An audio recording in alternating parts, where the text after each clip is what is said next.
Bonjour, je suis Xander.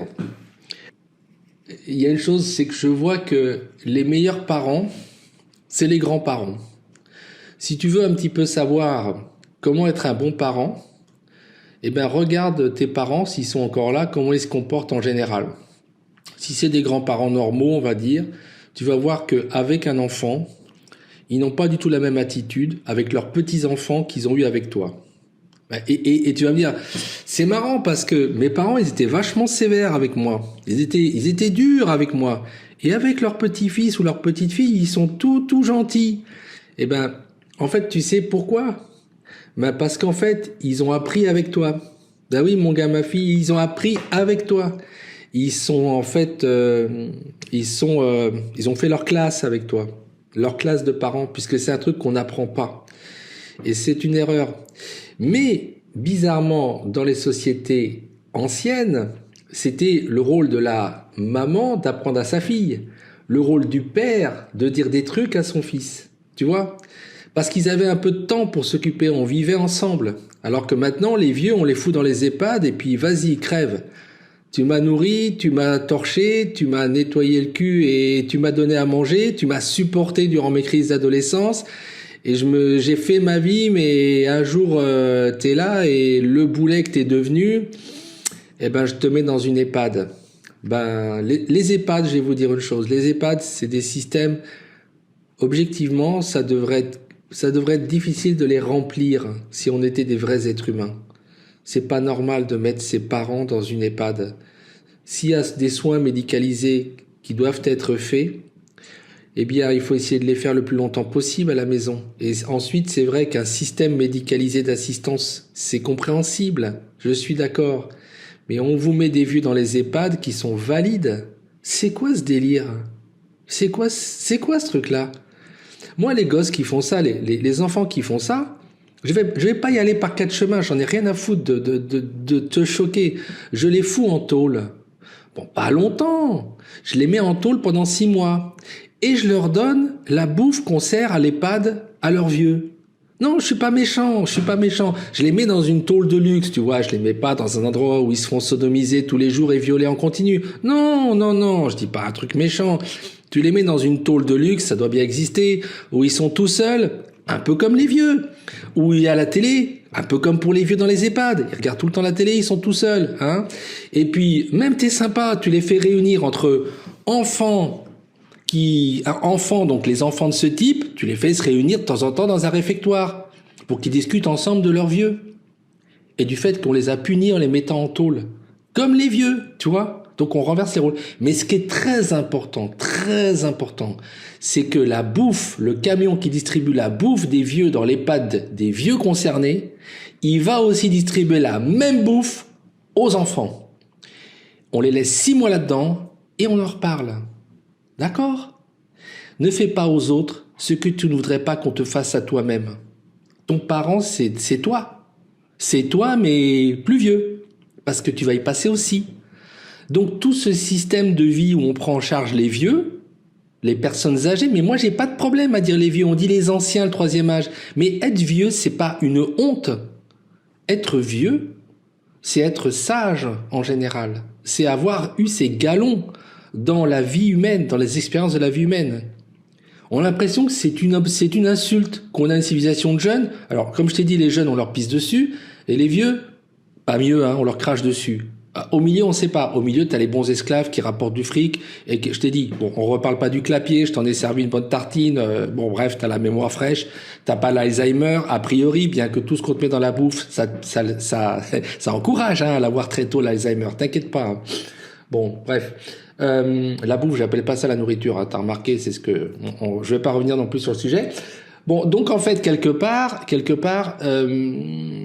si tu fais effectivement, je dirais, à tes vieux ce qu'on te fait, bah effectivement, toi, on te le fera aussi quand tu seras vieux. C'est logique, c'est une société où on n'a pas de lien, on n'a pas de rapport, on n'a pas d'humanité. Mais l'humanité, ça commence pas genre, oh, les enfants là-bas qui ont le ventre distendu, tout ça. Non, l'humanité, elle commence là, à côté de toi, c'est tes parents, c'est ta famille. Et s'il n'y a pas un lien qui se crée entre les gens dans les familles, si on passe son temps dans des histoires de cons, de jalousie, de envie, de rancœur, de conneries, forcément, bon, on n'avance jamais, hein. Il y a des histoires de haine familiale qui sont extravagantes. Mais je dirais, sans aller si loin, le désamour des enfants avec leurs parents, c'est quelque chose qui est extrêmement triste quelque part. Je pense que c'est un symptôme que nos sociétés vont très mal. Et c'est pas que les sociétés occidentales, etc. Tu vois, un peu partout dans le monde, c'est en train de partir gravement en sucette. Hein. C'est beaucoup moins dans certains pays qui sont des pays avec des cultures traditionnelles.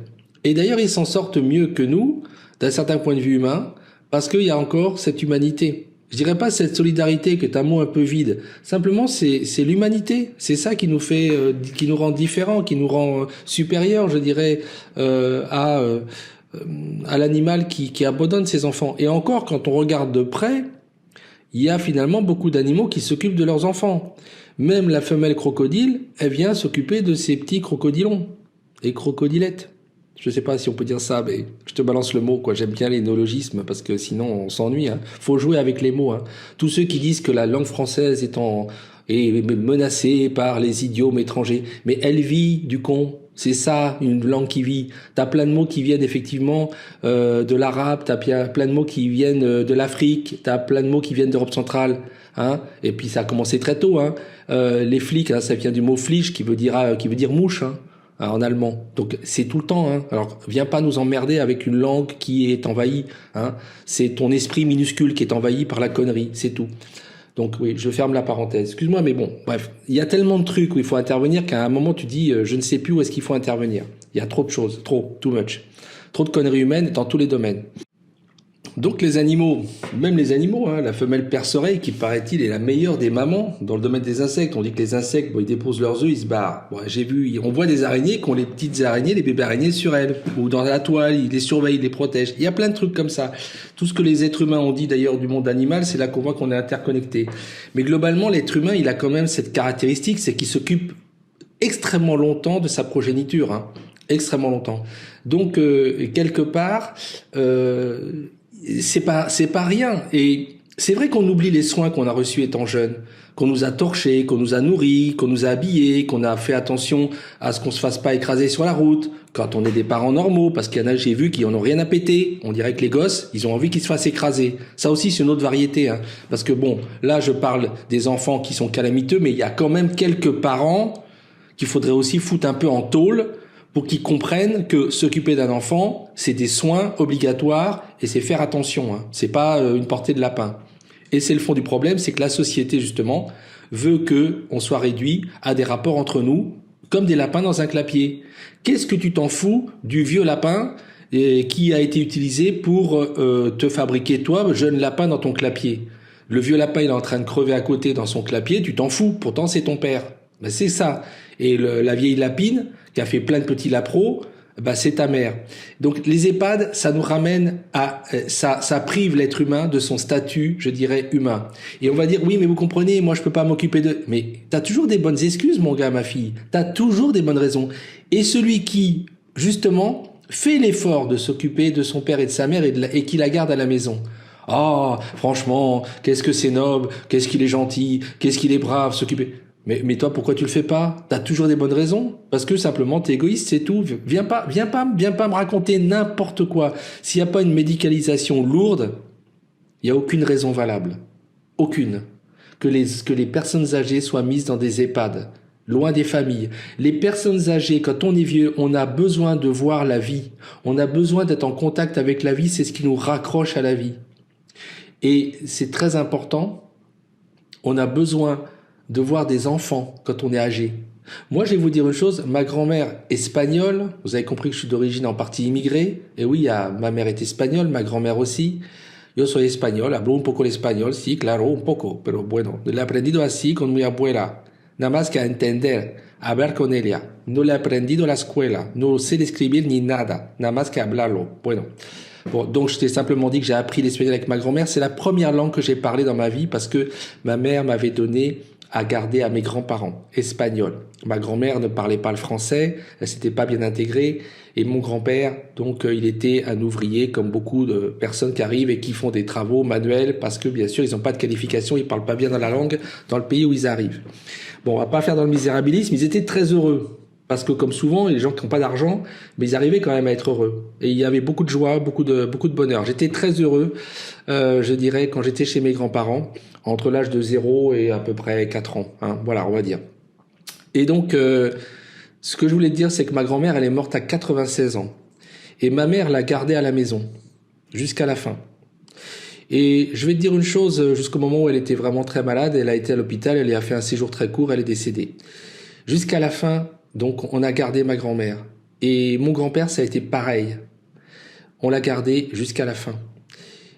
Et donc mon père, lui, par contre, il est mort sur une table d'opération parce que lui, il voulait se foutre en l'air à la façon des samouraïs. Triple pontage, il s'est dit, j'y vais, je vais crever, mais vous me faites tous chier. Comme il avait un caractère de cochon, il était en plus du signe sanglier, signe chinois, il y est allé direct. Il a eu la mort, une belle mort finalement. Très bien, papa, bravo. Il avait quand même des cojones, il a décidé d'y aller. Il s'est dit, là, vous me faites tous chier, j'en ai marre. On lui avait bousillé les reins avec une dialyse de merde, avec un examen exactement. Il était dialysé parce que on lui avait fait un examen, vive la médecine avec de l'iode, ça lui a bousillé les reins. Merci les médecins. Après, il a eu une sorte de vie infernale, une fin de vie dialysée, c'était l'enfer, supportait pas. Donc il s'est, voilà. Ce que je veux dire par là, c'est que je te fais donc une sorte de boucle pour te dire que dans ma famille, en tout cas ma famille proche, on ne met pas les vieux dans les maisons de retraite. Ma mère, qui est quelqu'un d'extrême, qui est vivante, qui est très âgée, qui a un caractère très difficile, pour autant, je ne la mettrai jamais dans une maison type EHPAD. Et je vais me démerder. Même s'il y a des moments où je la supporte pas, je vais me démerder, mon gars, ma fille. Parce que dans ma famille, on ne met pas les vieux dans les maisons de retraite. C'est comme ça. Alors maintenant, si c'est une tradition française, alors moi j'aime bien leur cassoulet. Moi, j'aime bien leur bouffe à 80%, hein, surtout qu'il y a des endroits où c'est très bon, c'est vrai, quand tu descends du côté lyonnais, tout ça, mais partout, il y a des trucs bons à manger. Mais pour ce truc des EHPAD, ah, là, non, là, je suis pas français. Là, je suis rien du tout. Là, je suis pas avec vous. Mais je sais que c'est pas que français, parce que tu vas un peu partout, t'en trouves, hein, parce que ça pousse comme des champis, hein, ces machins-là. Et ça reflète un petit peu l'évolution de l'être humain. L'évolution de l'être humain, on en a fait une monade. Monade, c'est un truc qui vit tout seul. La monade, c'est tout seul, c'est un truc de Spinoza, tu vois, il reste des petits restes comme ça, des trucs de philo. Pas mal Spinoza d'ailleurs, si tu as l'occasion de le lire. Vas-y, va voir. Et donc, les monades, effectivement, c'est ça, on est des monades. Chacun s'occupe que de son cul, et il a oublié d'où il vient. Mais justement, t'es sorti d'un cul. T'es sorti du ventre d'une femme. T'es sorti par là. Moi, je suis sorti aussi par là. Tous. Bah, bon, ça va peut-être changer un jour, et ça sera pas génial d'ailleurs. Mais on vient tous du ventre d'une femme. Et comment on traite la femme, la personne, ce ventre qui nous a mis au monde? C'est extrêmement important. C'est la base de la vie. Les pays où tu vois qu'on s'occupe des grands-parents, des parents, c'est des pays qui sont hautement évolués. Ton putain de pays, qui est soi-disant hyper civilisé, hyper évolué, hyper riche, c'est un pays sous-développé. Alors que tu vas dans un pays asiatique, par exemple, où tu vas voir qu'on s'occupe encore des grands-parents qui sont là avec les enfants, c'est les pays surdéveloppés, c'est-à-dire que c'est des pays hyper évolués. C'est nous les sous-développés. Parce que nous, spirituellement, humainement, on a descendu 40 étages. On a pris l'ascenseur pour descendre au niveau de l'animal, plus bas que l'animal. La femelle perce-oreille prend soin de ses œufs, les transporte. Les fourmis même, il y a un problème, ils vont déplacer leurs larves et tout, tu les vois agiter là. Ils font gaffe. C'est l'avenir, ils font gaffe à leurs gosses. Il y a que nous, et ils font gaffe aussi, je dirais dans l'autre sens. Tu vois bien que c'est dans les deux sens. Nous, on doit faire attention à nos vieux. Nous, on le fait dans l'autre sens parce que nous, on est encore au-dessus, je dirais, des animaux. On est dans l'autre système, tu vois. C'est-à-dire qu'on prend soin de nos vieux, de même que les animaux, ils vont simplement prendre soin de leurs enfants, ils vont pas aller prendre soin de leurs vieux. Mais nous, c'est la catégorie, on est encore au-dessus. Mais non, il faut qu'on descende plus bas que les animaux. Et puis ceux qui descendent extrêmement bas, bien sûr, c'est ceux qui s'occupent mal de leurs enfants. Ce qui fait que j'en reviens au sujet que j'évoquais, les grands-parents. Parce qu'on est parti des grands-parents, et les grands-parents, c'est très important. Les grands-parents, ils vont apporter énormément s'ils sont en contact avec un enfant. Parce qu'ils vont pouvoir lui transmettre beaucoup d'éléments de savoir et de sagesse. Et ils vont être assez doux et tranquilles. Parce que tous les éléments qui font que l'être humain est agressif, ces fameuses hormones, l'adrénaline, les testostérones, les œstrogènes, tout ce que tu veux, ces trucs-là, ils ont baissé chez les personnes âgées. Ils sont tranquilles. Ils sont tranquilles parce qu'ils ont vécu, mais ils ont aussi une espèce d'adoucissement. Ils ont été poncés par la vie, tu vois, comme une pierre qui a été poncée, quelque chose qui a été poli par les vagues. Donc pour un enfant qui est petit et qui a besoin de choses qui sont douces, c'est idéal. C'est idéal. Moi, je vois ma grand-mère, Gloria, paix à son âme, eh bien, effectivement, elle adorait qu'on lui mette ses petits-enfants dans les bras. Et ça se passait merveilleusement bien. Et je voyais la lumière dans ses yeux. Je voyais la lumière aussi dans les yeux des enfants. Comment ça se fait que on s'est assis sur tout ça? Comment ça se fait que on oublie tout ça alors que c'est la base même du lien de la vie pour nous? Tout se joue pour l'être humain dans l'enfance. Tout. Tout ce que nous allons avoir, les blessures, je dirais, tous ces problèmes que l'on va traîner toute notre vie, ça se joue là. Donc c'est un moment qui est important, qui est sacré. Il ne faut pas le louper. Et comment effectivement les jeunes gens se projettent dans la vie sans réfléchir à ça? C'est parce que même ils sont le produit d'une société où leurs propres parents sont dans le même système. Et c'est vraiment lamentable quelque part. Donc comment les grands-parents se conduisent avec les enfants, c'est un indicateur, c'est un guide-ligne. Ça nous montre que eux, ils ont déjà fait tout le débourrage avec vous, les enfants. Et vous voyez qu'avec vos enfants, qui sont donc leurs petits-enfants, tu vas voir qu'ils se conduisent avec beaucoup de douceur, qu'il leur passe beaucoup de choses. Et finalement, c'est assez intéressant parce que moi, je vais te dire une chose. Quand j'ai fait le bilan de mon comportement de père, j'ai été trop sévère avec mes enfants. J'ai été trop exigeant. Je voulais trop bien faire, je voulais véritablement, je croyais qu'être rigoureux, c'était comme ça qu'être un bon parent. Parce qu'on dit qui châtie bien, aime bien. En vérité, quand tu as un enfant, c'est vraiment un casse-tête. Et on t'apprend pas du tout à t'en occuper. Et en vérité, c'est un truc de fou parce que déjà, premièrement, tu te dis, comment ça se fait que j'en suis venu à faire un enfant? Parce que quelque part, il y a une espèce de programmation de l'espèce, de domination totale des hormones, t'es complètement esclave, t'es complètement aliéné, t'es pas toi-même. Il y a un moment, t'as envie de dire, t'as deux adultes jeunes, ils sont là, ils s'amusent, ils font l'amour et tout, la vie est belle. Mais qu'est-ce qui leur prend de vouloir faire un gosse? Ils sont malades ou quoi? Quelque part. C'est une sorte de maladie qui est tellement commune que tu vois très bien qu'il y a quelque chose qui se joue ailleurs. T'es pas toi-même dans cette histoire. T'obéis à une sorte de programmation, mais tellement puissante, tu peux même pas résister.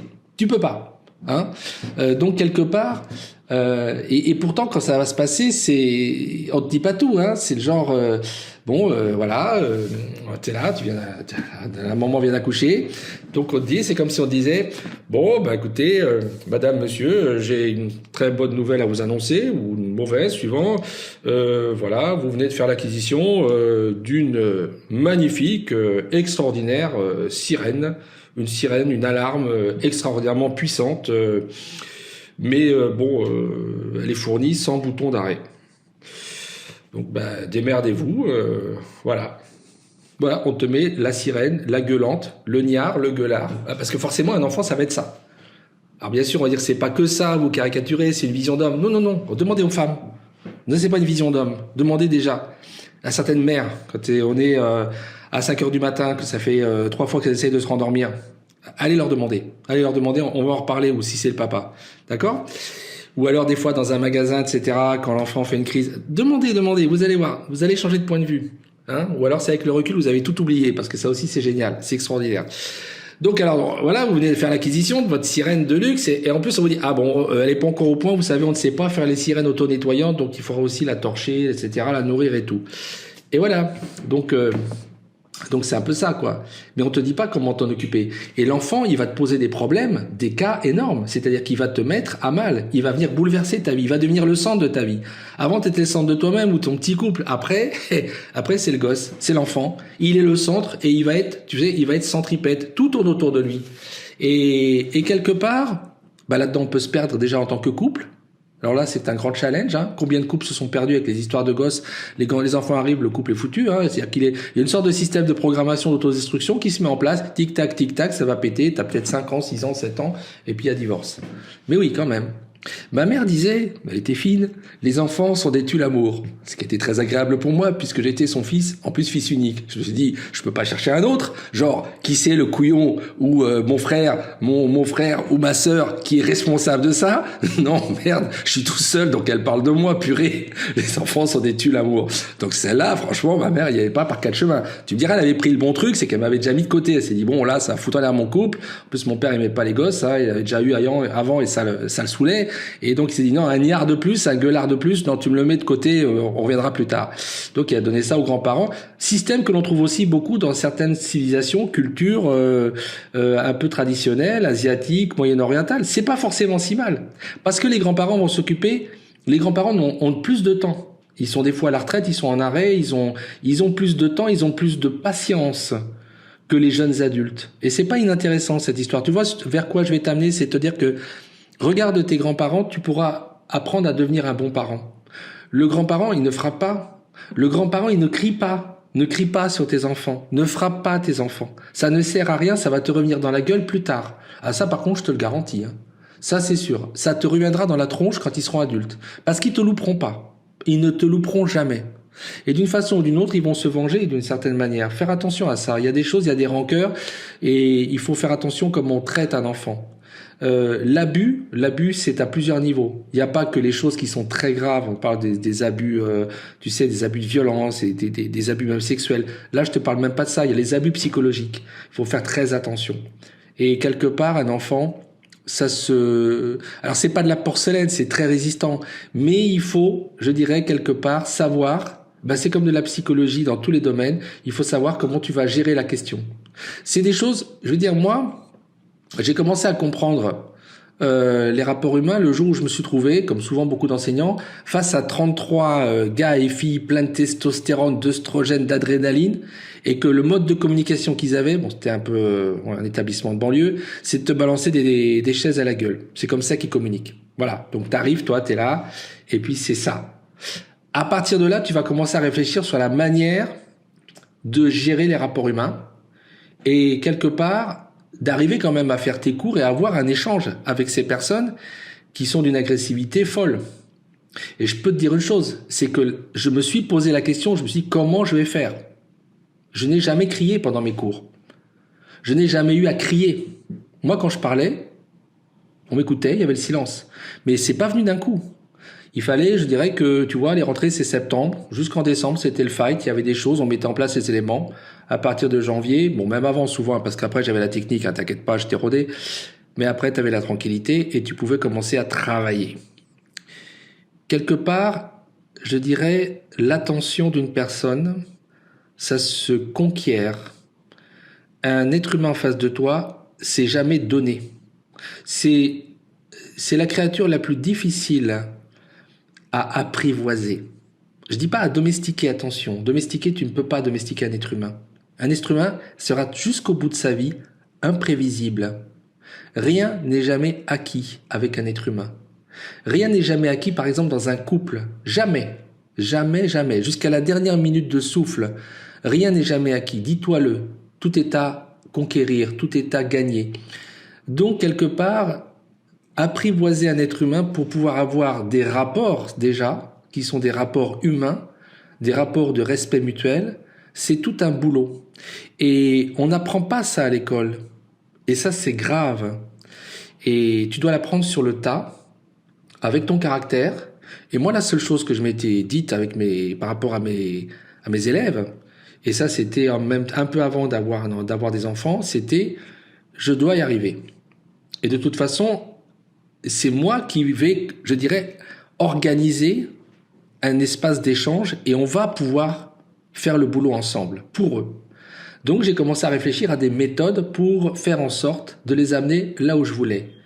Parce que quelque part, la position que j'avais, c'est quand même la position de celui qui a le savoir, mais qui est là pour organiser. C'était pas eux de le faire. C'était pas eux. L'enfant, c'est pareil par rapport aux parents. C'est pas à lui d'organiser la vie, ni de la maison, ni de ce qu'il veut, ni de ceci, ni de cela. Et cela pourquoi ? Parce que c'est pour son bien. Il n'a pas les capacités d'analyse, les capacités cognitives qui lui permettent de pouvoir décider de certaines choses. Et ce que tu fais, c'est pour son bien, toujours. C'est pour le protéger. Et il y a une chose, c'est que comment est-ce que la bonne position par rapport à l'enfant, un enfant n'est jamais un morceau de toi-même. C'est jamais une extension de toi-même. Tu découvriras un jour, quoi qu'il arrive, que c'est un étranger ou une étrangère. À savoir que c'est un individu à part entière. Tu n'es pas là en tenant la bougie pendant qu'il est en train d'avoir des ébats amoureux un jour avec son chéri ou sa chérie. Tu ne seras pas là quand ils feront les bébés. Et pourtant, un jour, ils feront des bébés. Peut-être. Un jour, ils seront comme ça, en train d'avoir des problèmes d'adultes. Ce seront des adultes. Mais pour toi, c'est ton bébé. Il va falloir un jour, à un moment, donc intervenir dans ta tête et dire qu'est-ce que c'est que j'ai en face de moi et où je me positionne. Et d'ailleurs, en évoluant, tu dois te positionner quand en face de toi, tu vois des adolescents qui arrivent, puis enfin des adultes. Tu ne peux plus leur parler comme à des bébés. C'est fini. C'est vrai que tu les as portés dans ton ventre 9 mois, c'est vrai que tu leur as changé les couches, que tu les as nourris, mais ce temps n'existe plus. Le passé n'existe plus. C'est quelque chose qui a disparu totalement et qui a laissé en face de toi cet adulte, homme ou femme que tu vois. Et ça, c'est très important. Beaucoup de parents ne savent pas faire leur deuil de l'enfance de leur enfant. Ce sont des défis, ce sont des manières à chaque fois de s'humaniser. Tout ça, ce sont des expériences qui te permettent de grandir. Mais comment construire un rapport qui est bon avec ton enfant, comment bien l'éduquer, être un bon papa, une bonne maman? Eh bien, il y a des choses que déjà je peux te dire et je sais que j'ai raison. On ne porte jamais la main sur un enfant. On ne crie jamais sur un enfant. Ça ne sert à rien. Et c'est là que là, tu as un défi, on te pose un problème, réfléchis comment tu vas amener l'enfant à faire ce que tu veux. Si tu es quelqu'un qui est calme, qui est stable, tu vas stabiliser l'enfant. Si tu es quelqu'un qui est énervé, qui est hystérique, l'enfant va être de plus en plus instable. Et il y a une chose qui est très importante, c'est qu'il n'y a pas besoin de crier, il n'y a pas besoin d'utiliser la violence physique pour dire non. C'est-à-dire que quelque part, le problème des parents avec les enfants, c'est que beaucoup de parents sont ou soit trop sévères, ou, paradoxalement, les deux étant mélangés des fois, ils ne savent pas dire non. Il faut savoir dire non et être ferme. Parce qu'il faut savoir pourquoi tu dis non. Le non, c'est ce qui va constituer la limite autour de l'enfant, qui lui dit ça, c'est la zone à ne pas dépasser. Ça, tu ne peux pas faire, ça, tu ne peux pas dire. Et d'ailleurs, au fur et à mesure que l'enfant va grandir et s'affirmer, ces barrières invisibles vont se repousser de plus en plus loin. Et un jour, elles vont tomber. C'est-à-dire qu'un jour, tu vas dire, il n'y a plus de barrières. Maintenant, tu es libre, agis ta vie comme tu l'entends. Parce que tu es adulte, majeur. Et là, ben c'est à toi de jouer. Je ne suis plus là pour te protéger. C'est quelque chose de très noble, hein, la mission de parent. C'est pour moi quelque chose qui nous a été envoyé d'en haut pour nous apprendre comment la source, l'univers ou Dieu, comme tu veux l'appeler, nous aime. C'est-à-dire qu'il nous aime comme un père. Et comme un père ou une mère, parce que ça n'a pas de sexe en haut, hein. Dieu n'a pas de sexe. C'est pas, bon bref. Ou il a tous les sexes si tu veux, bon peu importe. Eh bien, la façon qu'il a de nous aimer, c'est qu'il nous aime d'un amour inconditionnel, mais il nous aime vertical. Il nous aime dans la liberté. Il nous aime pour nous voir grandir et devenir autonomes. C'est pour ça qu'il nous a laissé le libre arbitre. C'est pour ça qu'il nous laisse nous ramasser. C'est pour ça qu'il nous laisse endurer des épreuves, parce qu'il veut qu'on grandisse. Mais qu'on trouve aussi le chemin nous-mêmes. Et c'est là que tu as si tu fais ton rôle de parent, je pense à peu près bien, tu essayes de te trouver toujours dans cet équilibre difficile entre responsabiliser, laisser l'enfant grandir. Donc quelque part, il faut que des fois il puisse être susceptible de se casser un peu la gueule. Et en même temps, le protéger parce que tu l'aimes. Et tu le mets pas en danger, et tu ne vas pas l'humilier, tu ne vas pas le dégrader, tu ne vas pas le rabaisser, parce que tu essayes toujours de l'élever, de l'encourager. Mais en même temps, tu ne vas pas l'encourager dans ses mauvais travers, ses caprices, son côté dictatorial, le fait qu'il n'est pas responsable, il ne veut pas endosser les responsabilités ou il ment. Faire un être humain, c'est une tâche très noble. Autrefois, précepteur, c'était un métier extraordinaire. Quelque part, on te dit que Alexandre le Grand lui avait mis des précepteurs qui étaient des grands philosophes. Ça montre à quel point c'est important. C'est-à-dire que tu vas éduquer un être humain, c'est pas rien, tu peux en faire quelqu'un de très noble. Apprendre à un être humain à ne pas mentir, et ça c'est très important, à vraiment avoir cette franchise, à ne pas être capricieux, à être généreux, à ne pas faire le mal. Tout ça, ce sont des grandes éducations. C'est des grandes tâches. Et ton propre comportement, il est passé à la loupe. Il sert de modèle à l'enfant. Donc si tu te comportes mal, l'enfant va se comporter mal. Il va dire, on me dit quelque chose, mais on fait autrement. Donc moi, je vais faire pareil. Tu vois, si en fait l'enfant, il vient pour mettre ta vie d'équerre. Quand tu mets un enfant au monde, tu te mets un juge à la maison. Il va te juger. C'est-à-dire que un jour tu entendras oui mais tu as fait ci, oui mais tu as fait ça, oui mais tu as dit ci. Il sera devenu adulte, il va te faire passer en jugement. Il faut que tu saches toutes les implications. Quand un enfant vient, ça va être un futur adulte et il va avoir un esprit qui va se dégager en fonction de ton éducation, des valeurs morales que tu lui donnes, et tu seras jugé par les mêmes critères que tu as utilisés. Si tu donnes à l'enfant des critères d'immoralité, mais il sera immoral avec toi. C'est ça la punition. Si toi-même tu es quelqu'un qui est matérialiste, qui est égoïste, individualiste, qui est veule, qui est bas, ben, tu vas éduquer tes enfants dans cette logique, mais ils seront comme ça avec toi. C'est-à-dire qu'ils vont te traiter de cette manière-là. Ils vont te traiter pire que ce qu'il y a de plus bas par terre.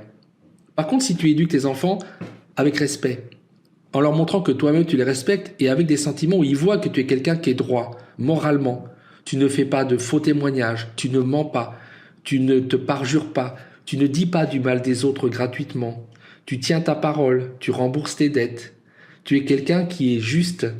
Tous ces éléments-là qui font qu'un être humain, c'est quelqu'un qu'on va estimer, qu'on va admirer. C'est comme ça qu'on devrait normalement tous être. Mais c'est pas vrai, on n'est pas comme ça. La plupart du temps, les gens ne sont pas comme ça. Eh bien, si on est comme ça, l'enfant va devenir aussi pareil. Il y a de fortes chances parce tu auras une autorité à ses yeux, tu vas l'impressionner, il va se dire, même au début, il le verra pas, il est tout petit, mais il va le comprendre petit à petit et il va t'aimer, te respecter pour ce que tu es. C'est une histoire d'amour très particulière, l'histoire entre parents et enfants. Et il n'est pas question de se faire des coups bas. Et il y a trop de parents qui font des coups bas aux enfants et qui s'étonnent ensuite que les enfants leur fassent des coups bas. C'est très important. Si vous vous conduisez bien, eh bien on se conduira bien avec vous et ça commence dans l'immédiat. Et souvent, on a à travers ces enfants la punition de ce qu'on est. Moi, je suis toujours très étonné de voir des gens qui, en public, on voit que leurs enfants leur font honte. Mais quelque part, j'ai envie de dire, mais il y a quelque chose qui est déjà en train de se jouer là. Parce que tu n'as pas mis les limites à l'enfant, mais est-ce que tu te les mets à toi-même? Quand tu es quelqu'un de rigoureux, tu commences à mettre les limites. Un être humain, c'est triste de le dire, mais c'est quelqu'un avec un mur dans la tête. Moi, je me rappelle que je vais te raconter un truc qui va te faire rire. Parce que tu vas dire, ce mec, il a toujours été le même. Ben oui, on ne se change pas. Même si quelque part, je ne me suis pas trouvé tout de suite. J'étais amoureux d'une très très belle fille. Certaine Laurence. Une blonde magnifique, aux yeux bleus. Une pin-up extraordinaire. Mais c'est une fille qui était, je dirais, assez en avance. Et comme beaucoup de très belles jeunes filles, elle se préférait sortir avec des garçons plus mûrs, etc. Mais comme souvent les jeunes, on va discuter en groupe, etc. On va prendre un café.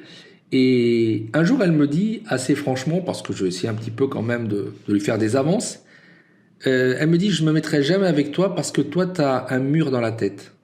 Je dis, un mur dans la tête? Elle me dit, oui, on a l'impression que tu as un mur. C'est-à-dire que t'es tellement exigeant moralement, tu as un mur. Effectivement, elle avait pas de mur. C'est vrai que, bon, on sentait que la vie, ça avait pas mal circulé dans sa vie et que c'était pas très important. Mais elle emportait aussi, malheureusement, dans ses yeux, sur elle, une sorte de... quelque chose d'usé, de flétri. C'est à la fois elle était belle, mais en même temps, elle était... c'est-à-dire qu'effectivement, il y a quelque chose qui avait été quelque part brisé, où il n'y avait pas de mur, effectivement, il n'y avait pas de barrière. C'est sûr. C'est peut-être triste d'avoir un mur dans la tête, mais quelque part, je pense que ce qu'elle voulait dire, c'est que j'avais des exigences morales qui étaient trop hautes pour elle. Je comprends. Mais quelque part, c'est là où bizarrement il y a quelque chose qui est très étrange, c'est quand on est confronté à un rapport avec des enfants, et quand je te parlais des élèves, c'est pareil, qu'on va retrouver cette notion-là. Si toi-même tu es exigeant avec toi-même, eh bien à partir de là, tu vas avoir de la part des autres un retour différent, parce qu'ils vont voir comment tu fais. Pour autant, il ne faut pas être trop exigeant avec les autres. Et ça, c'est quelque chose par contre que j'ai appris, et peut-être que il y avait un message qu'elle me faisait passer, mais qu'à l'époque, je ne pouvais pas entendre. À savoir qu'il fallait une certaine forme de sagesse, amène aussi beaucoup de tolérance, de compassion et de compréhension. Donc, soyons exigeants avec nous-mêmes, mais ne soyons pas trop exigeants avec les autres. C'est-à-dire qu'on en revient à cette chose très difficile à tenir. Un parent n'a pas le droit je dirais, d'être en désaccord ou en contradiction avec ce qu'il dit. Il doit avoir pour lui-même des exigences assez hautes et en même temps, il doit être quand même assez coulant dans certains domaines secondaires lorsque ce n'est pas trop important avec l'enfant, pas excessivement sévère. Et par contre, il doit savoir simplement dire non et avoir de l'autorité et se faire respecter par certains moyens. Alors, lorsque l'enfant ne parle pas encore, c'est très difficile, mais c'est là qu'il faut se creuser la tête, sans tomber pour autant dans ce que j'appelle les tortures indirectes ou les actes de sévices sadiques, etc. Il ne s'agit pas de ça du tout, mais il faut en fait amener l'enfant là où on veut l'amener, mais gentiment, pas par des ruses machiavéliques, loin de là, ou de la méchanceté, mais en fait, quelque part, quand il est petit, il faut lui faire comprendre que c'est non et qu'on ne va pas aller dans son sens. Et quelque part, les choses passent parce que même lorsqu'il n'y a pas la compréhension des mots, lorsqu'on dit les choses avec le sentiment, avec l'amour, eh bien, il faut savoir que il y a une certaine, au niveau de l'énergie, l'enfant comprend. Et ça, je ne saurais pas vous l'expliquer comment ça fonctionne.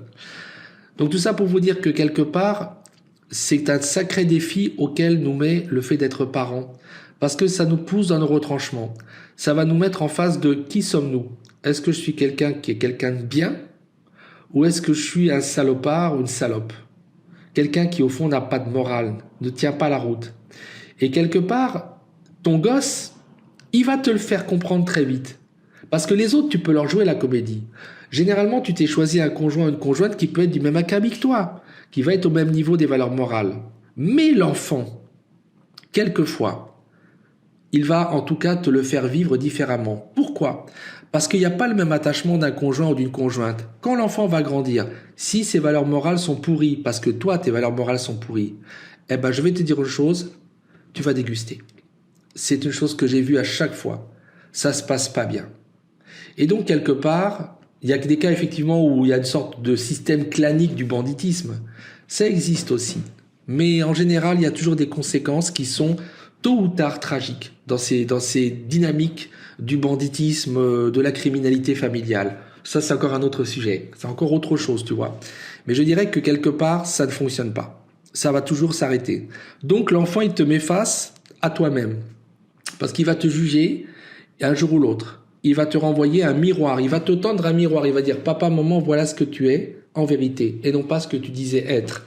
Et c'est pour ça que quand on veut avoir un enfant, il faut se poser des bonnes questions. À savoir, est-ce que déjà on a bien fait le ménage dans sa tête? Est-ce qu'on s'est trouvé soi-même? Est-ce qu'on sait qui on est? Est-ce qu'on est prêt à assumer certaines conséquences d'un être humain qui va arriver et qui va réorienter totalement les priorités et qu'il va falloir respecter, qu'il va falloir éduquer pour en faire un homme ou une femme? C'est un énorme boulot. Voilà, je pense que on ne dit pas, il s'agit pas de dissuader les gens. Il s'agit au contraire de les remettre, de les responsabiliser mieux dans cette fonction qui est extraordinairement, dans cette mission. Parce que c'est une vraie mission, c'est un sacerdoce, parce que pendant longtemps, tu vas pas récolter beaucoup. L'enfant, quand il est petit, bien sûr, va donner beaucoup de câlins, d'affection et ça montre son bon cœur. Et là, il y a ce côté vorace de la maman ou du papa qui va prendre, mais ça ne dure qu'un temps parce qu'on va voir très vite se mettre en place ce système où l'enfant d'autonomie croissante.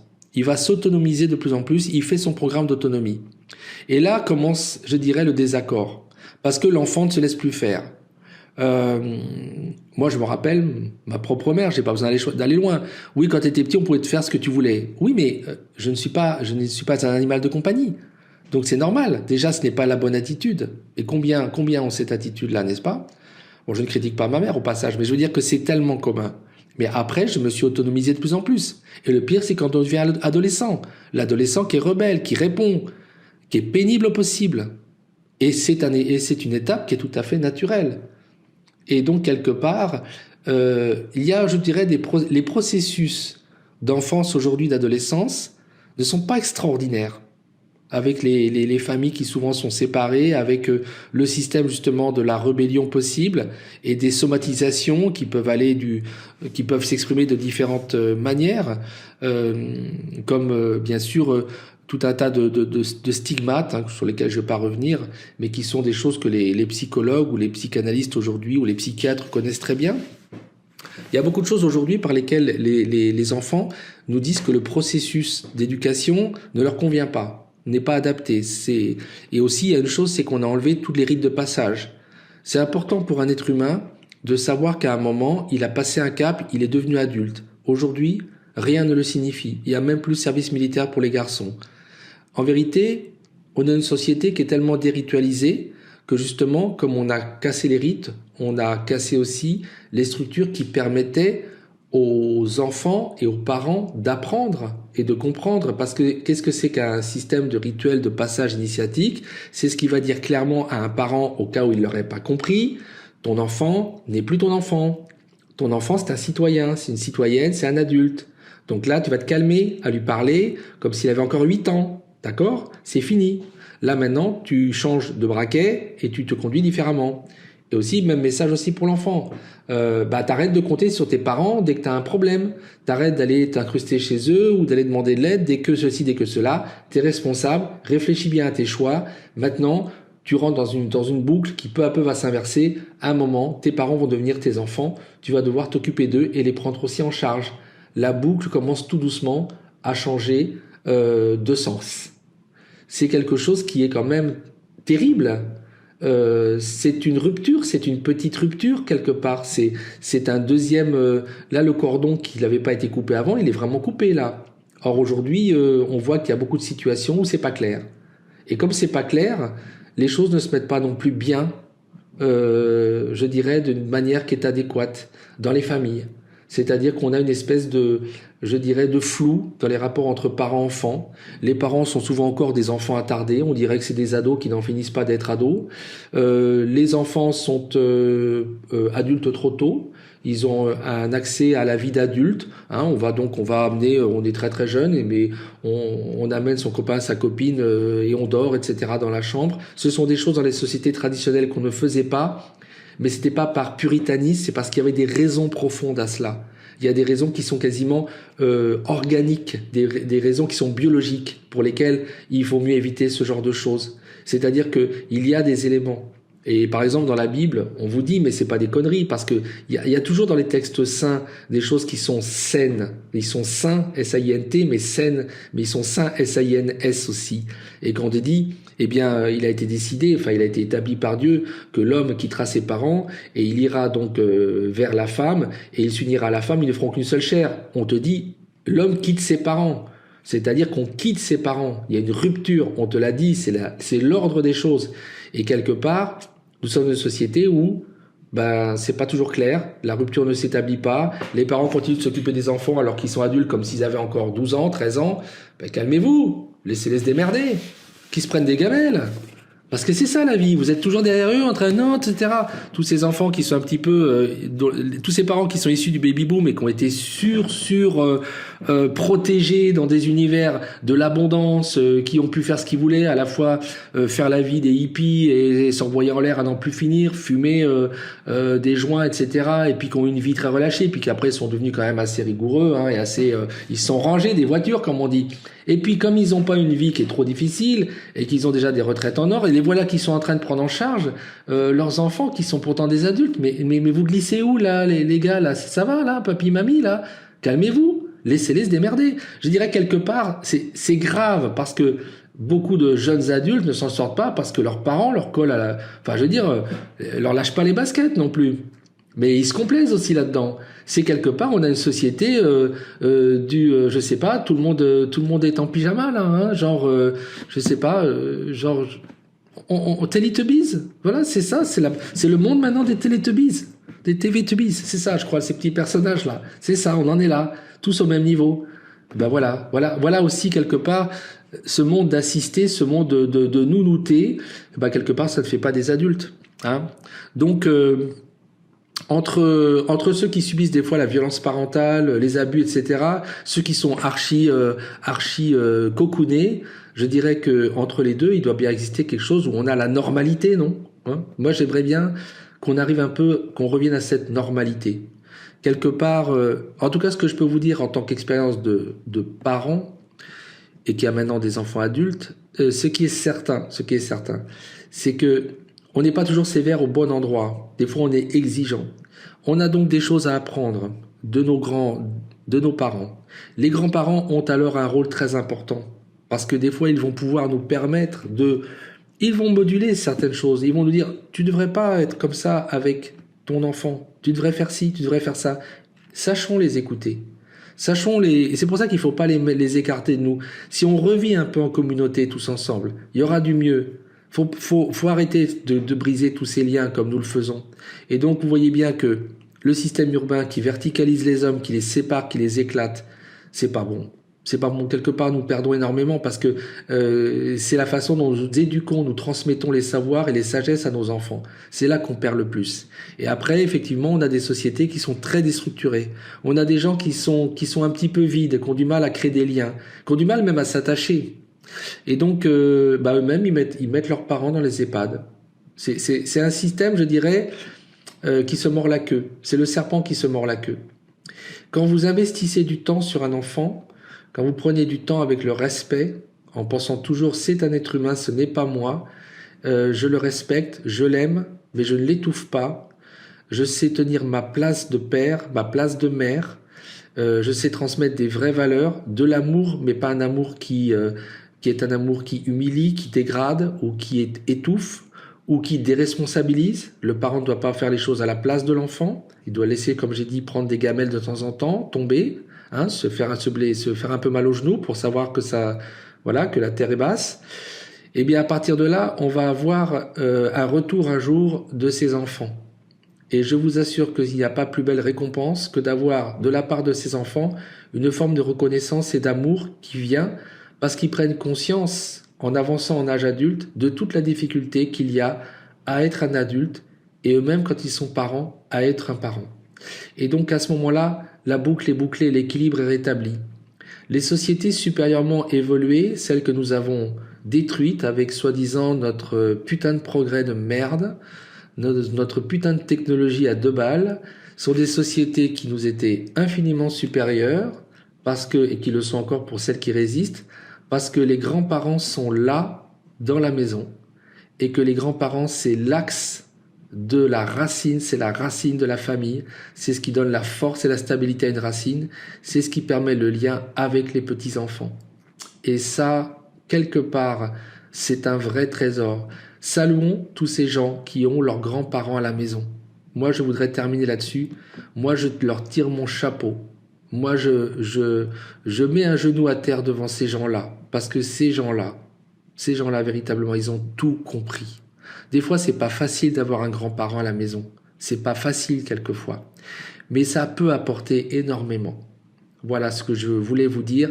Il y a des solutions dans la façon de reconnecter nos liens. On reconnecte son lien avec le caractère sacré de la vie, si on arrive à croire avec Dieu, que ce Dieu, peu importe, qu'on l'appelle Allah, qu'on l'appelle Dieu, qu'on l'appelle Seigneur, qu'on l'appelle Yahweh, qu'on l'appelle, après il y a tout un tas de puissances bien sûr, qu'on l'appelle la source, sinon avec le caractère sacré de la vie, mais aussi on reconnecte son lien horizontalement avec tous les éléments les plus importants pour un être humain et les plus immédiats.